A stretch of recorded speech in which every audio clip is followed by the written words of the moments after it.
saat anak kita sakit, pasti kita ngerasa sedih, kecewa, dan ngerasa gagal sebagai orang tua.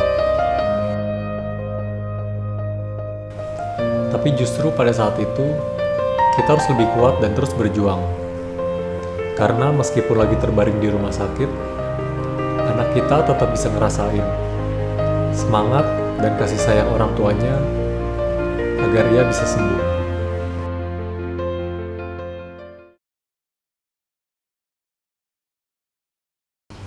Halo, perkenalkan, nama saya Nando. Saya tinggal di Jakarta. Saya kerja di industri kreatif dan juga di bisnis kuliner.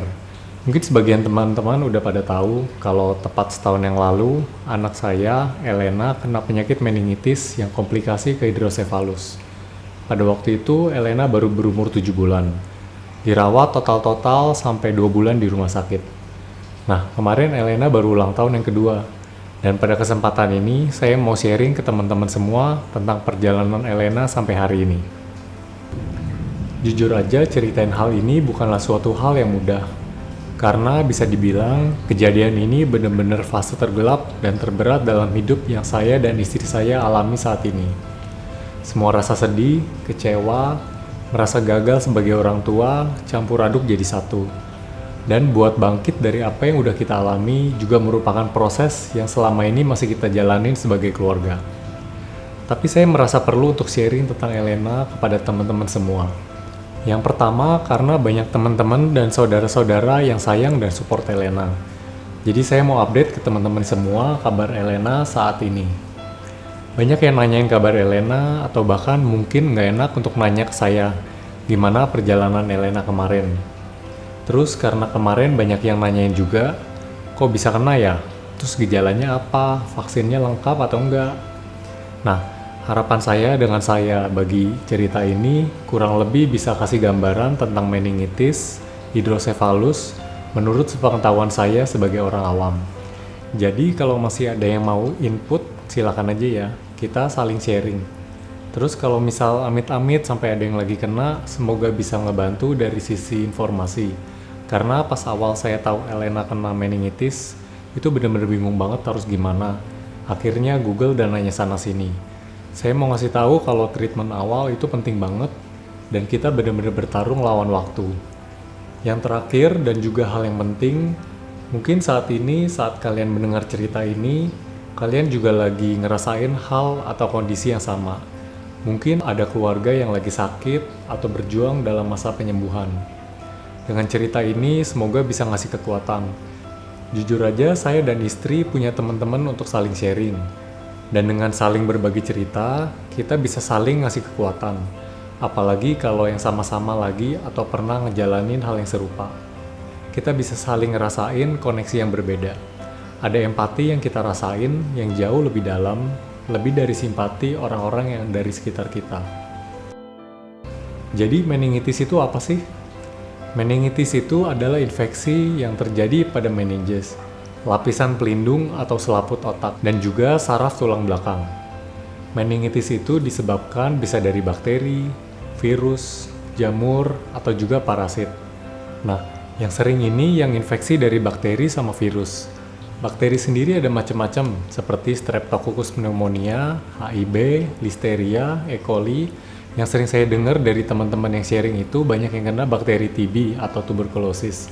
Jadi dari paru-paru, bakteri TB-nya juga bisa lari ke otak. Nah, yang dari virus juga macam-macam. Bisa HSV, HIV, mumps, dan lain-lain. Penyebab dari virus ini juga banyak yang ditemui di kasus meningitis. Dan biasanya, tapi nggak selalu ya, itu nggak separah yang meningitis dari bakteri. Elena pertama kali masuk rumah sakit itu pagi-pagi, tanggal 1 April 2019. Gejala awalnya itu benar-benar cuma demam. Jadi tanggal 28 Maret, sore masih bisa tuh bercanda-bercanda. Nah, malamnya udah mulai hangat. Besokannya kita langsung bawa ke dokter anak. Mungkin terlalu cepat juga ya kita bawa ke dokter anaknya. Jadi dokter anaknya itu nggak ngasih obat apa-apa selain obat penurun demam. Tapi dokter itu yakin 99% kalau Elena kena penyakit virus Rosella.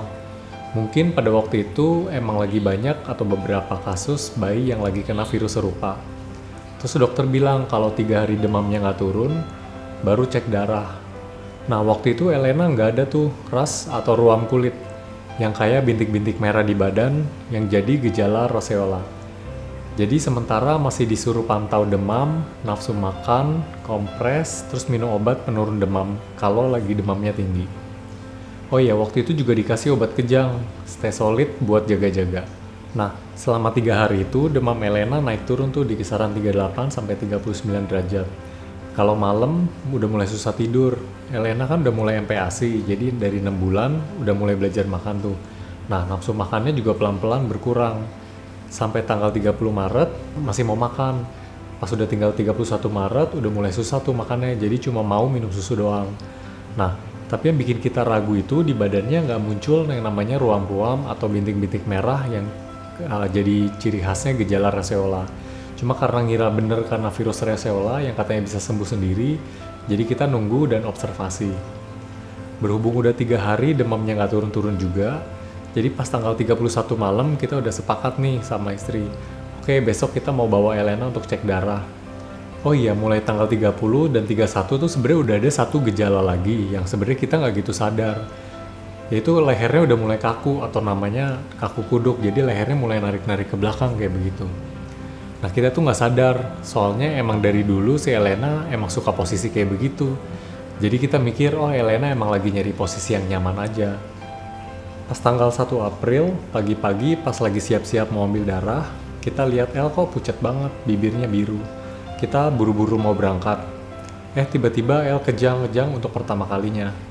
Kebetulan saya lagi di kamar karena lagi siap-siap mau antar El. Lihat anak sendiri yang masih bayi, kejang-kejang itu benar-benar hal terburuk yang pernah saya lihat dengan mata kepala saya sendiri. Nah, di saat itu tuh kita nggak boleh panik. Dokter waktu itu udah arahin, jadi kalau bayi demam bisa kejang-kejang. Namanya kejang demam. Tangan sama kakinya kaku-kaku sambil nyentak-nyentak. Terus matanya melotot nggak kedip-kedip. Nggak ngerespon juga kalau dipanggil. Penanganannya waktu itu El ditidurin nyamping. Tujuannya supaya nggak keselak. Karena kalau keselak bisa bikin masalah baru. Terus dokter kasih obat kejang namanya stay solid, itu dimasukin lewat pantat. Bajunya dilepas, El dibungkus sama anduk yang udah dibasahin pakai air hangat. Nah, kejang-kejangnya sendiri kira-kira waktu itu 3 menitan. Kita langsung buru-buru bawa El ke rumah sakit yang paling dekat sama rumah. Sampai IGD di sana kejang lagi untuk yang kedua kalinya. Dokter kasih obat kejang lagi sama loading dose. Udah dikasih obat kejang lagi, kok masih kejang juga sampai yang ketiga kalinya. Nah, di situ dokter udah mulai curiga nih, ini bukan kejang biasa. Pasti ada hubungannya sama saraf. Jadi dari situ dokternya panggil dokter saraf. Pas agak sore, Elena pindah ke ICU. Dokter saraf bilang kalau ini kemungkinan besar tuh meningitis. Jadi dokter saranin kita untuk lumbar puncture atau lumbal pungsi atau LP. Nah, LP itu prosedur pengambilan cairan tulang belakang dan otak, atau yang disebut juga cerebrospinal fluid atau CSF. Jadi disuntik ke tulang punggung bagian bawah untuk ambil cairannya. Tujuannya untuk pemeriksaan penyakit otak dan juga saraf tulang belakang. Dengar penjelasan dokter itu langsung kaget juga. Saya aja belum pernah disuntik tulang belakangnya. Lah ini masih bayi, harus ada tindakan seperti itu. Terus dokter juga jelasin, karena emang kewajibannya juga ya, efek samping atau resiko komplikasi dari LP ini. Karena emang gak ada prosedur yang risk-free. Setelah diskusi dengan keluarga dan tanya sana-sini, akhirnya kami sekeluarga mutusin untuk setuju dengan tindakan LP ini.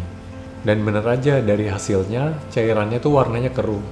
Terus kadar sel darah putih dari CSF-nya juga indikasi meningitis bakteri. Cuma bakteri apa kita nggak tahu. Nah, yang disayangkan menurut saya itu adalah CSF yang diambil itu sedikit sekali. Jadi sisa untuk kultur bakteri cuma setetes doang. Padahal belakangan kami sekeluarga baru tahu kalau ini adalah satu-satunya kesempatan yang terbaik untuk kultur CSF-nya. Karena setelah antibiotiknya masuk, hasilnya kemungkinan besar pasti negatif, karena bakteri-bakterinya udah kena antibiotik. Habis itu, suster rumah sakitnya bilang ke istri saya, kalau bagian lab tetap akan kultur meskipun sampelnya cuma sedikit. Semisal nggak ada hasil, kami nggak akan dikenain biaya. Ya udah kami setuju. Hasilnya sendiri kira-kira baru akan keluar seminggu sesudahnya. Singkat cerita, Elena dikasih antibiotik dan obat anti kejang. Tapi kondisinya masih suka kejang-kejang sampai hari ketiga di rumah sakit. Pas hari ketiga, kami mutusin untuk pindah rumah sakit. Karena waktu itu kami baru tahu kalau ternyata ada yang namanya dokter saraf dan ada namanya dokter saraf anak. Dan di rumah sakit ini tuh nggak ada dokter saraf anak. Setelah cari-cari rumah sakit yang ada PICU available untuk anak-anak, kami pindah ke rumah sakit kedua pakai ambulans malam-malam. Nah, di rumah sakit kedua ini ada dokter saraf anak dan dokter saraf anak konsultan spesialisasi saraf. Di sini Elena ditambahin lagi obat kejangnya. Sampai pada kondisi mungkin bisa dibilang hampir kayak koma ya, jadi nggak sadar gitu. Di rumah sakit kedua ini total-total Elena dirawat kurang lebih 2 minggu. Saya kurang ingat juga detailnya apa aja, yang pasti selama 2 minggu ini kondisi Elena naik turun. Di sini sempat MRI 1 kali dan hasilnya kelihatan ada infeksi di sekeliling selaput otak. Di sini masih belum ada tanda-tanda gejala hidrosefalus atau brain atrophy. Terus sempat EEG juga, hasilnya otaknya emang udah rendah aktivitasnya. Oh ya, tadi kan di rumah sakit sebelumnya udah janjiin hasil kultur CSF yang dalam seminggu itu. Nah, waktu itu saya telepon pas udah seminggu. Dan ternyata mereka nggak ngelakuin tuh kultur CSF-nya sama sekali. Karena menurut lab di sana, sampelnya terlalu sedikit. Jujur di sini saya kecewa banget dan sangat disayangkan karena yang tadi saya bilang itu kesempatan terbaik satu-satunya untuk kultur karena antibiotik belum masuk waktu itu. Kalau aja waktu itu saya tahu, pasti waktu itu udah saya paksa untuk ambil CSF-nya lebihan atau paksa untuk kultur. Belakangan soalnya Elena LP 4 kali, dan selalu saya lihat cairannya tuh banyak, kecuali yang pertama itu. Saya nggak lihat juga sih dan emang waktu itu nggak ngerti juga. Dari situ saya maksa ke rumah sakit pertama untuk ambil sendiri sisa CSF-nya. Saya bawa pakai cooler bag waktu itu. Saya minta ke rumah sakit kedua untuk kultur. Awalnya rumah sakit kedua menolak.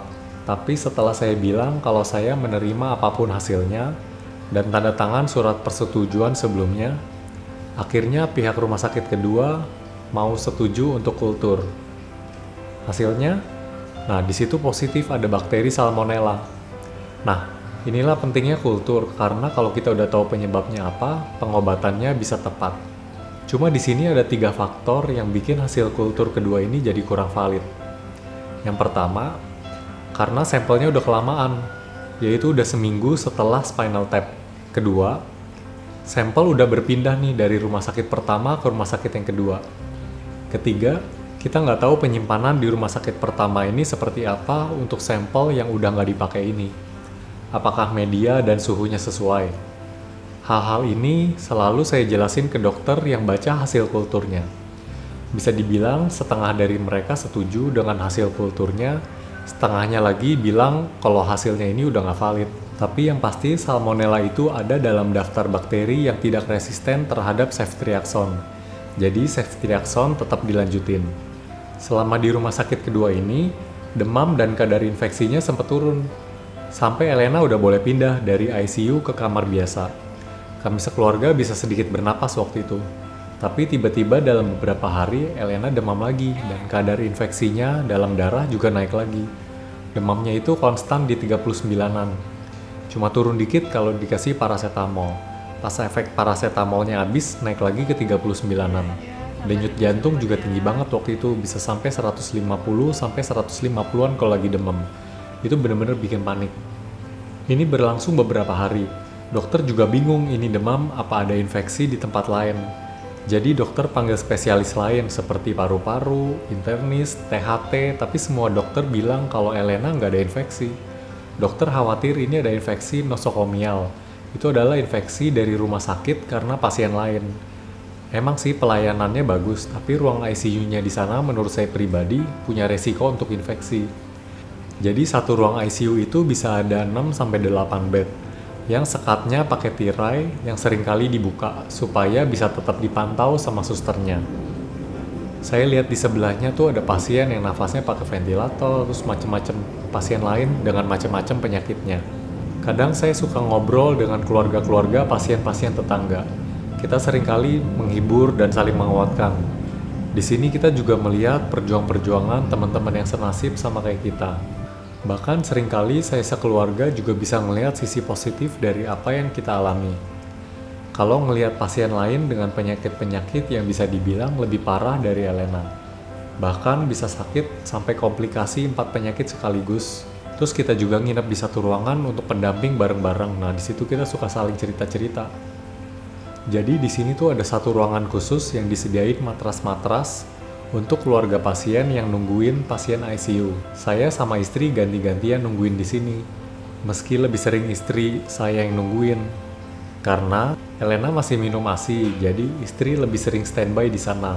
Kedua, juga saya masih harus beberapa kali urus kerjaan saya sambil banyak saya oper-operin ke karyawan.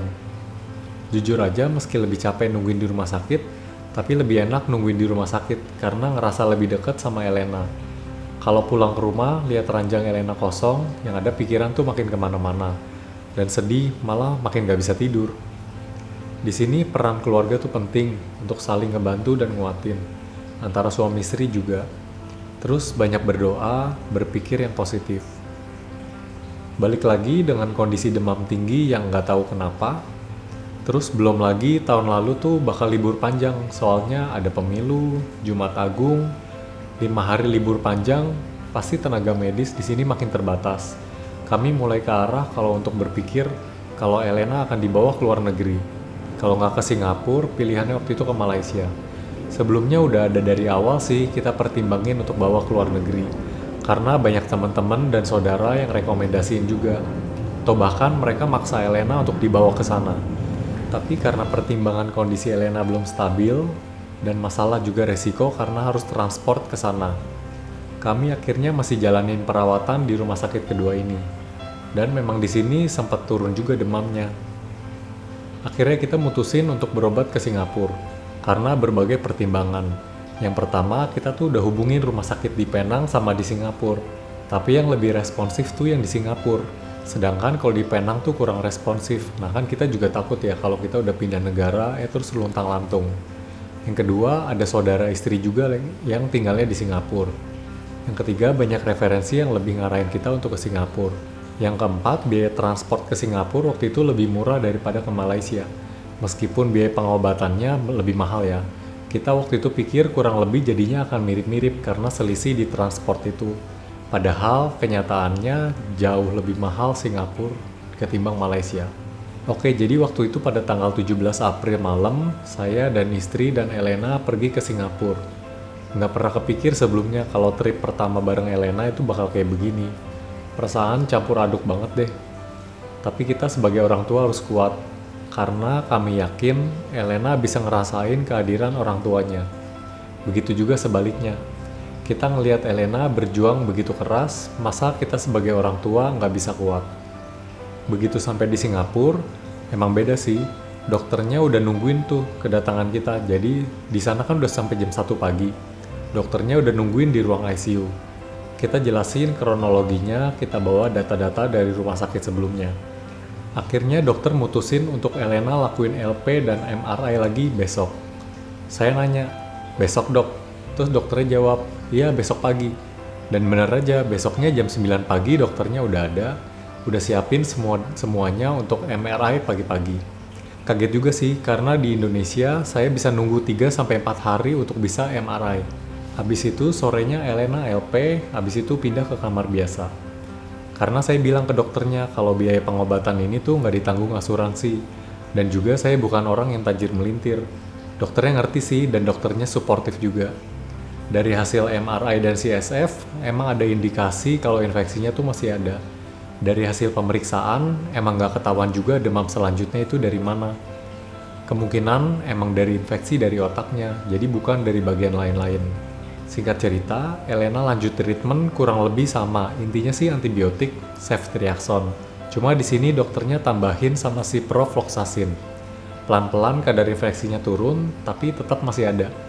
Elena udah lebih sadar, matanya udah bisa celingak-celinguk dikit, tapi responsnya masih kurang. Terus diajarin juga untuk ngempeng di sana. Jadi untuk kasih rangsangan ke mulutnya supaya nanti bisa makan. Oh iya, jadi selama ini Elena tuh nggak makan, cuma minum ASI pakai NGT. NGT itu selang dari hidung. Jadi setiap beberapa jam sekali kita tuang ASI pakai selang itu. Kita catat itu jam-jamnya, gantian sama istri 24 jam jagain Elena. catat-catetin secara berkala suhu badan, tekanan darah, denyut nadi, jadi supaya kelihatan tuh pola-polanya. Nah, belakangan-belakangan Elena suka muntah tuh tiap abis dikasih susu. Awalnya dikira karena efek obat atau emang karena mahnya ada reaksi. Tapi sebagai orang tua kan kita parno juga ya. Saya Google tuh gejala hidrosefalus. Dan emang ada mual dan muntah juga yang jadi gejala hidrosefalus. Saya sih coba untuk berpikir positif sambil ngomong ke dokter. Jadi kita coba untuk kurangin antibiotik yang bikin mual. Terus kita juga kasih obat supaya bikin nggak mual. Terus akali juga waktu nuang susunya pelan-pelan ditetesinnya. Tapi tetap aja frekuensi muntah-muntahnya tuh masih ada. Akhirnya saya sama dokter setuju untuk ukur diameter kepala tiap hari. Jadi tiap susternya ngukur, saya juga ngukur tuh pakai versi saya sendiri meskipun belum tentu benar caranya ya. Tapi kan saya ukur sendiri jadi selalu saya apalin tuh posisinya tiap hari. Terus dicatat juga.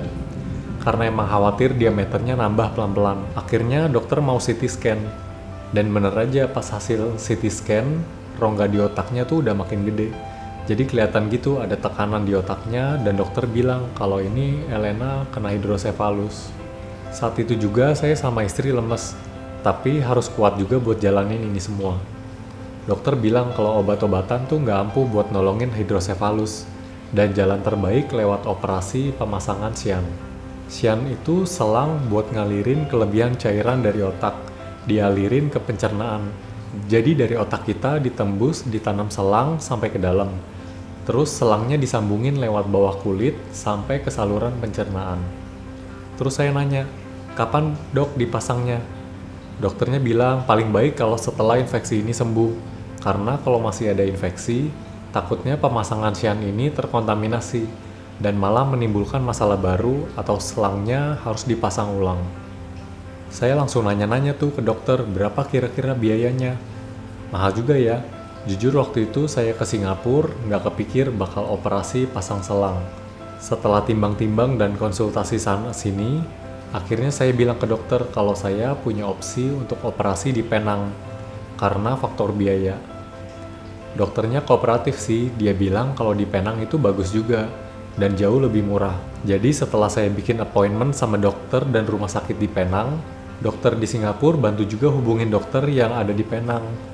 Jadi untuk proses transfernya lebih gampang. Selanjutnya sih saya arrange sendiri untuk berangkat ke sana.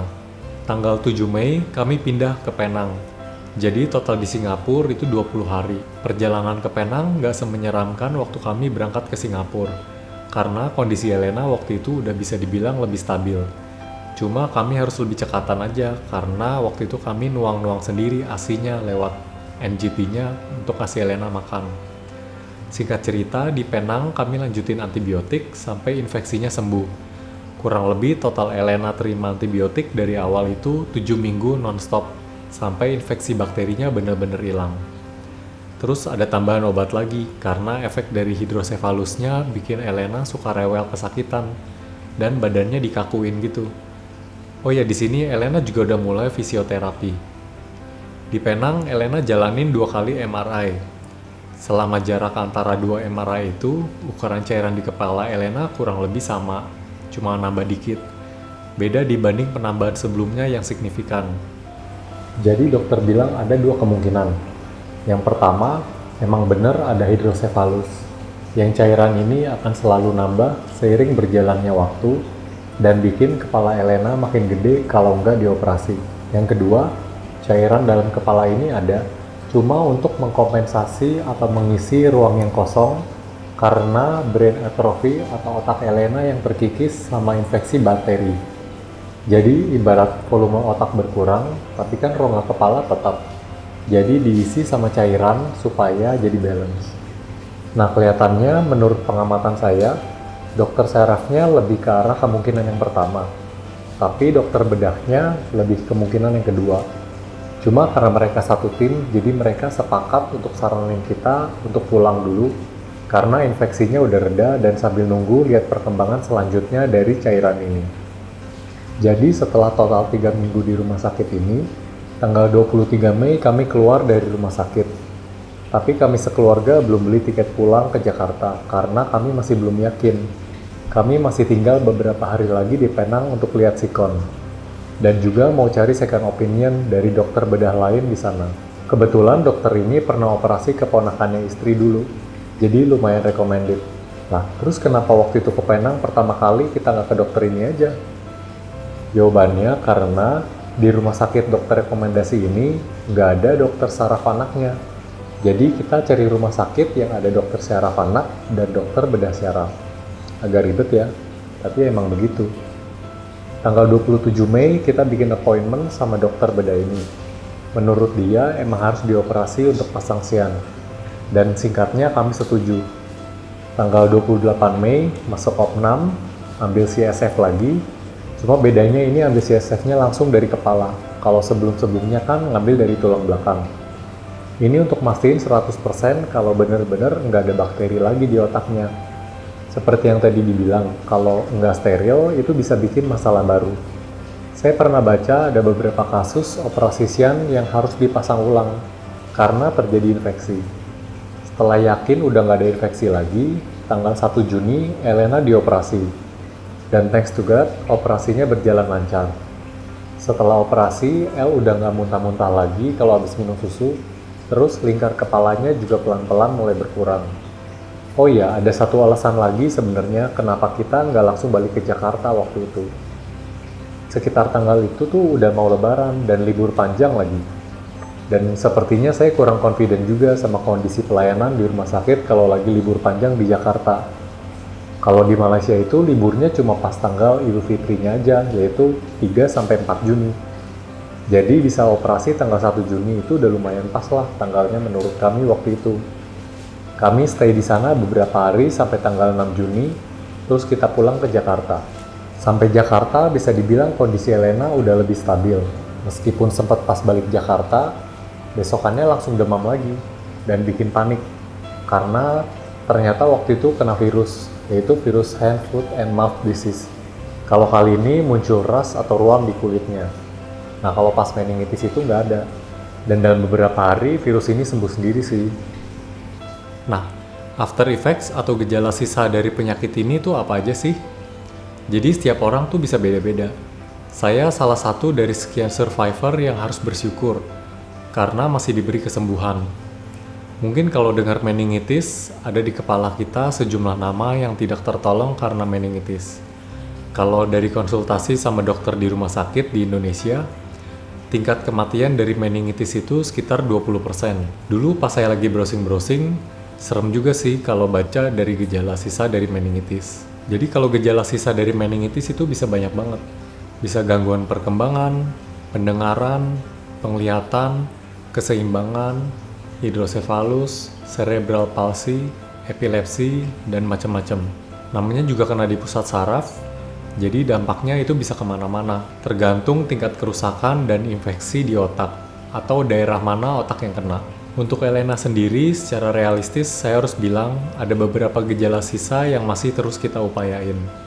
Hidrosefalus, cortical visual impairment atau gangguan penglihatan, gangguan atau hambatan dalam tumbuh kembang, gangguan motorik, sensitif sama suara, gampang kaget, terus kalau habis kaget matanya bisa muter-muter sendiri, sama bisa ketawa sendiri juga, jadi ketawanya itu bukan apa yang dia kontrol.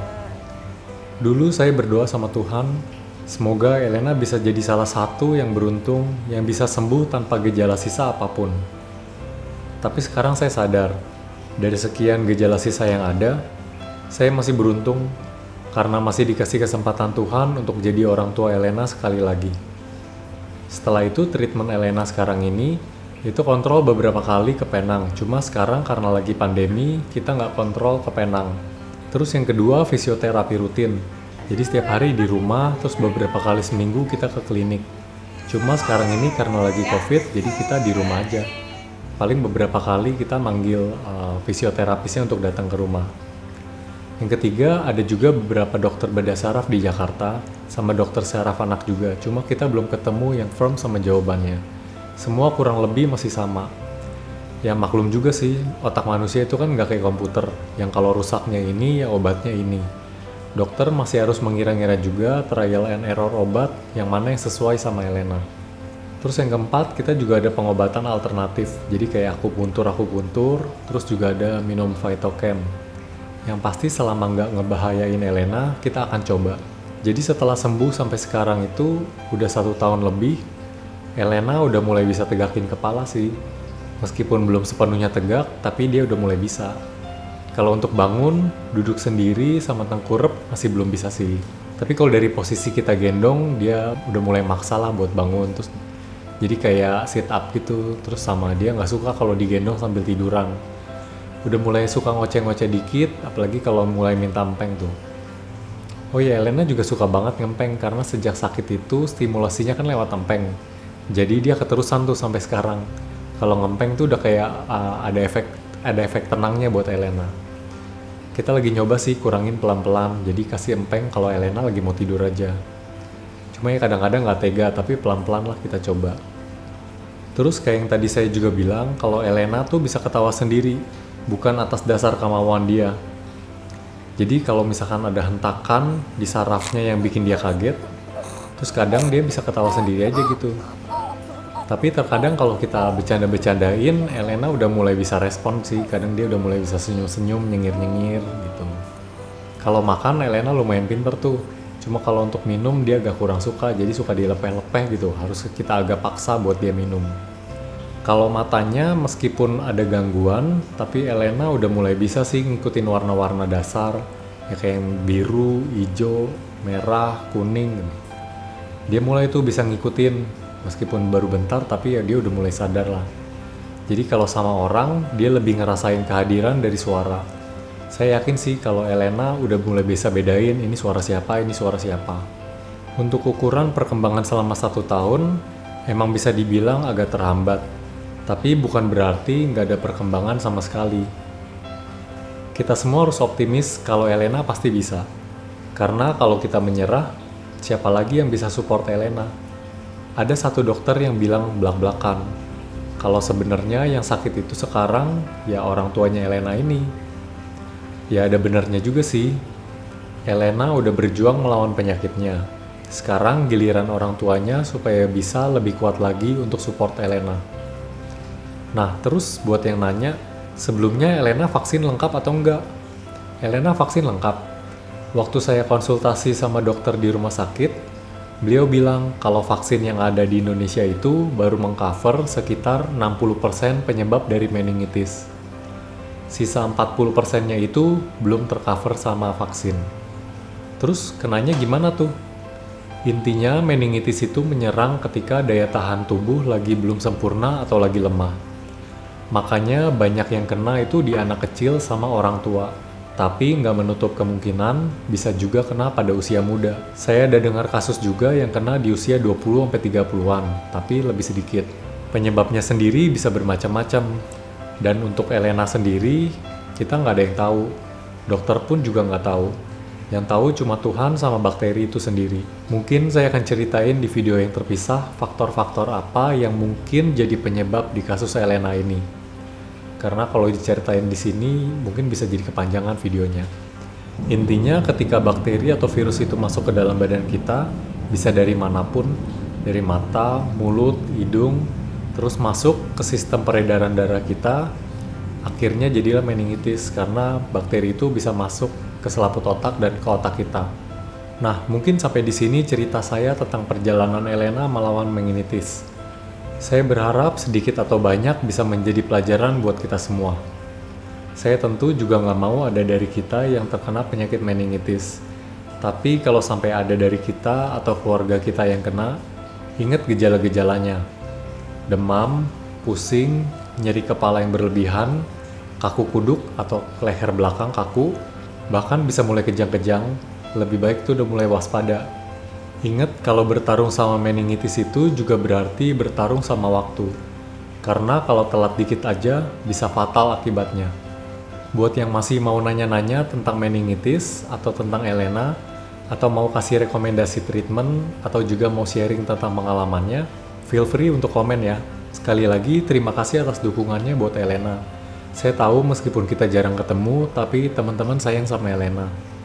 Mungkin nanti saya akan update lagi perkembangan Elena, bisa lewat video atau update di sosial media. Keep healthy ya semuanya. Bye-bye.